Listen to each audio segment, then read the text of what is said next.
Sakura পরিবহন।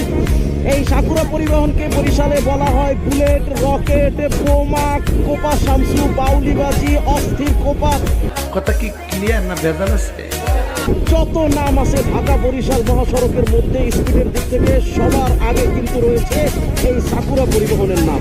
হ্যাঁ, অনেক পরিবহন অতীতে এসেছে গিয়েছে, নতুন এখন বর্তমানে অনেক পরিবহন তার প্রতিদ্বন্দ্বী হিসাবে রয়েছে। তবে স্পিডের ক্ষেত্রে এখন পর্যন্ত ঢাকা বরিশালে নামের মধ্যে সেরা এই সাকুরা পরিবহন। আমাদের গ্রামের মধ্যে একটা প্রচলিত বিষয় রয়েছে যে বাচ্চারা যদি ভাত খেতে না চায় তাহলে বলা হয় যে শ্যামরা তাড়াতাড়ি খা, নাইলে কোনো সাকুরা পরিবহন আইতেছে। নিঃসন্দেহে তুই ঠিক কথা বলেছিস। এই সাকুরার নাম কইরাও নাকি বাচ্চাদেরকে ভাত খাওয়ানো হয়।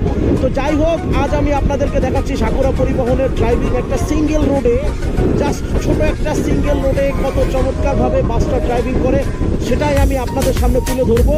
তবে আসুন সর্বপ্রথম আমরা এই বাসটার রেজিস্ট্রেশন সম্পর্কে জানি। গাড়িটা দেখতে যদিও ফুল একদম প্যাকেটের মতো দেখে